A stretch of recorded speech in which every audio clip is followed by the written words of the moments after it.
देखो, एक बहुत ही ज़्यादा कंट्रोवर्शियल हो सकता है या बहुत ही शॉकिंग लग सकता है, ऐसे एक टॉपिक पे हम बात करने वाले हैं जो कि एनिमल किंगडम में मतलब कि नेचर के हिसाब से क्वाइट नॉर्मल है।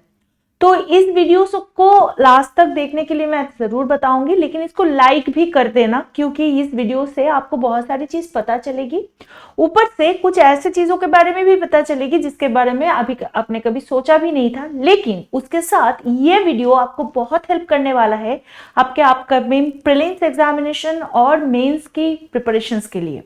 क्योंकि इस वीडियो से जो सारे जानकारी आपको आप पाएंगे वो आपके जीएस पेपर 3 में आप यूज कर सकते हो और प्रीलिम्स में तो वाह वाह फैला रही है ये। तो ये जो न्यूज है, ये यहाँ पे एक चीज देखा गया है कि साइंटिस्ट ने ऑब्जर्व किया कि हम्पबैक व्हेल जो होता है उनको सेम सेक्स रिलेशन करते हुए उनको नजर आए। ठीक है, और इसका क्या प्रूफ है? इसका प्रूफ है ये पिक्चर। ये सिर्फ एक पिक्चर नहीं, बहुत सारे पिक्चर रिसर्चर ने कैप्चर किया है। अब आप सोच रहे होंगे कि ये कैसे हो सकता है। अब एक्चुअली इसमें आपको बता दें कि एनिमल्स में होमोसेक्सुअलिटी बहुत ही कॉमन है और इसके एग्जाम्पल्स हमें नेचर में बहुत सारे मिल जाते हैं, जैसे कि डॉल्फिन्स होते हैं, किलर वेल्स होता है, grey whales, bowhead whales, Amazon river dolphins और भी बहुत सारे एनिमल्स हैं जिसमें सेम सेक्स सेक्सुअल बिहेवियर देखा जा सकता है।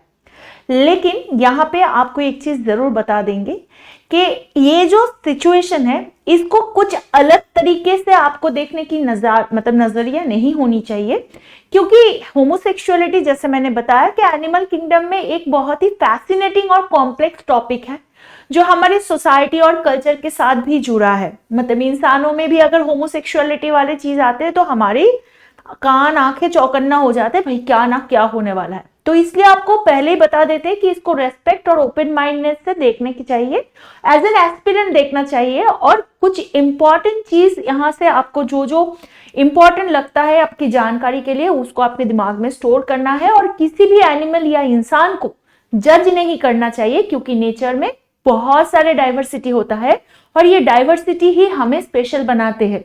करेक्ट। अब देखो, होमोसेक्सुअलिटी का मतलब क्या होता है? सेम सेक्स के साथ सेक्सुअल बिहेवियर करना, मतलब जहां पे सेक्सुअल इंटीमेसी बढ़ाना होता है। और ये बिहेवियर 1,500 से भी ज्यादा एनिमल स्पेसिस में देखा गया है। इस जैसे मैंने आपको बताया वेल के बारे में, इसको छोड़कर भी बहुत सारे प्राइमेट होता है, सिस्टर्स होता है, बैट्स होते हैं और कुछ फ्लाइज होता है, स्नेक्स में, वर्म्स में, इन सारे में होमोसेक्सुअलिटी देखा जा सकता है।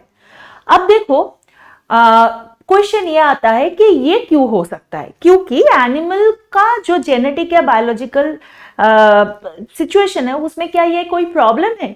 क्या ये कोई नेचुरल या अननेचुरल प्रोसेस है? और क्या ये एवोल्यूशन की जो थ्योरी है उसके साथ मैच करता है कि नहीं?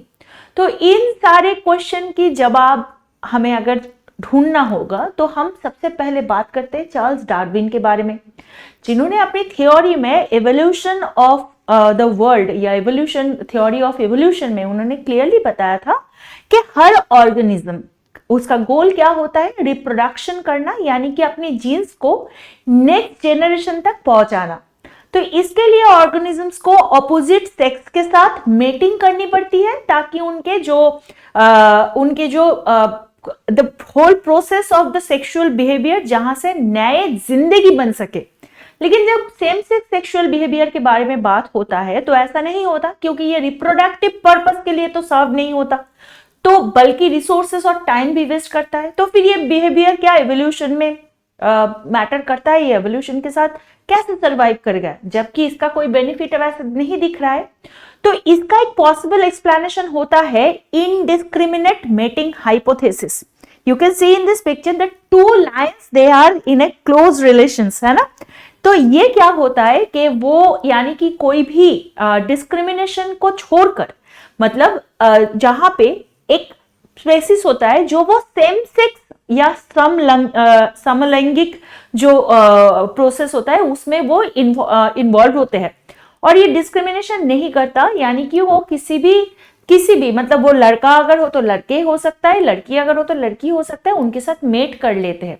क्योंकि उन्हें कंपैटिबल मेट को रिकॉग्नाइज करने के लिए कोई ट्रेड्स नहीं थे। अगर हम इवोल्यूशन के पहले की बात करें, जैसे कि कौन लड़का है या कौन लड़की है, ये तो उनको समझ में पहले नहीं आता था।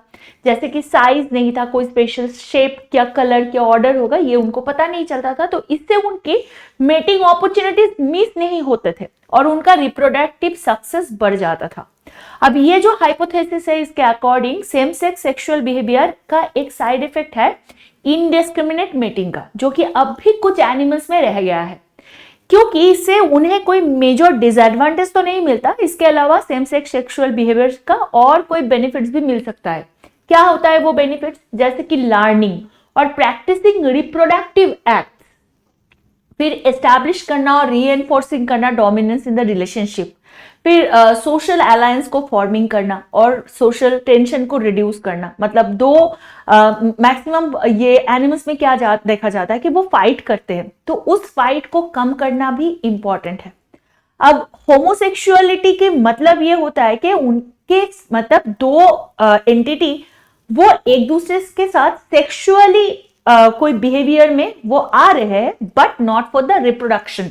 ठीक है, उनसे कोई भी रिप्रोडक्टिव सिचुएशन में वो नहीं बन रहा है, लेकिन एनिमल्स की ये जो बिहेवियर है वो बेसिकली फाइनल जाके एक सोशल बॉन्ड को स्ट्रेंथन करने के लिए हेल्प करता है।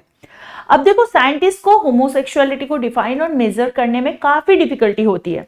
अब होमोसेक्सुअलिटी का बेनिफिट क्या है, जैसे मैंने बताया, वो डिपेंड करता है कौन सा एनिमल वो रोल दिखा रहे हैं, वो कैटेगरी दिखा रहे हैं, और उनका सोशल स्ट्रक्चर कैसा है। जैसे कि पहले हम बात कर सकते हैं पेंगुइन्स की।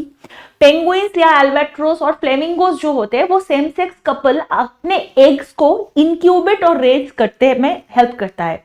मतलब सेम सेक्स कपल, अगर दो लड़की भी होती है, क्या अपने एग को प्रोटेक्ट करते हैं, जबकि देखा जाता है कि डिफरेंट सेक्स कपल्स अपने एग्स को अबंडेंट कर देते हैं। इससे उनके जो पेरेंटल केयर उसको बेनिफिट मिलता है, स्पेशली इनका। अगर हम इनके बात करें, जैसे जो बेबून्स कहते हैं या गोरिल्ला, चिंपैंजी, बोनोबोस कहते हैं, डॉल्फिन्स में और हाथी में भी सेम सेक्स सेक्सुअल बिहेवियर का सोशल बॉन्डिंग और कोऑपरेशन बढ़ाते हुए उनका इन्वॉल्वमेंट का नजारा देखने को मिलता है, जो कि उनकी सर्वाइवल और रिप्रोडक्शन में हेल्प करता है। फिर हम बात कर सकते हैं जिराफ के बारे में। There is a very cute picture of that. तो यहाँ पे भी सेम सेक्स रिलेशनशिप दिखते हैं, लायंस में भी दिखते हैं, शिप में देखते हैं। क्यों? क्योंकि उसमें वो हायरार्की जो होता है उसको एस्टैब्लिश करने के लिए हेल्प करता है, जो कि उनको एक्सेस देता है रिसोर्स और मेट्स के लिए। तो ये था होमोसेक्सुअलिटी के details in the animal kingdom, जो कि बहुत ही नेचुरल है। अब जैसे मैंने बताया, ये रिसेंट जो न्यूज आया है, इसके ऊपर अगर हमें लगता है भाई ये तो तौबा तौबा क्या बात हो रही है, ऐसी चीज दिमाग में ना रख के we should take it as a student, as an aspirant, as a learner, हमें ये चीज देखनी चाहिए। और ऐसे ही करंट अफेयर्स की न्यूज के साथ अगर आपको जुड़ना है मंथली बेसिस पे, मलुका एस के ये मैगजीन आ चुका है मार्केट में, आप घर बैठे इसको मंगवा सकते हो। That is going to help you a lot in your upcoming preparation. Upcoming preparation की बात जब हो ही रही है, तो आप कैसे भूल सकते हैं कि 2025 का जो फाउंडेशन बैच है that is available on the Maluka IAS platform. तो आप इसी नंबर पे कॉल करके, यहाँ पे जो नंबर दी गई है इस नंबर पे कॉल करके you can get the details on it. और आपको बताऊंगी नेक्स्ट सेशन पे मैं आपसे फिर मैं मिलने वाली हूँ। और प्लीज़ वीडियो को लाइक करना, शेयर करना और अपने ज़रूरी बहुत इंपॉर्टेंट कमेंट करना मत भूलिएगा। That is very helpful for us for the improvement of the content for you. और we Maluka IAS is trying the best to reach at you and to make and to fulfill your dream to become an IAS, IPS or any UPSC service oriented aspirant. And that's for today. आपसे मिलेंगे next video में। तब तक के लिए अपना ध्यान रखिएगा, अपने माता पिता और अपने सारे परिवार परिजन का ध्यान रखिएगा और be a responsible citizen. Bye bye, take care, Jai Hind.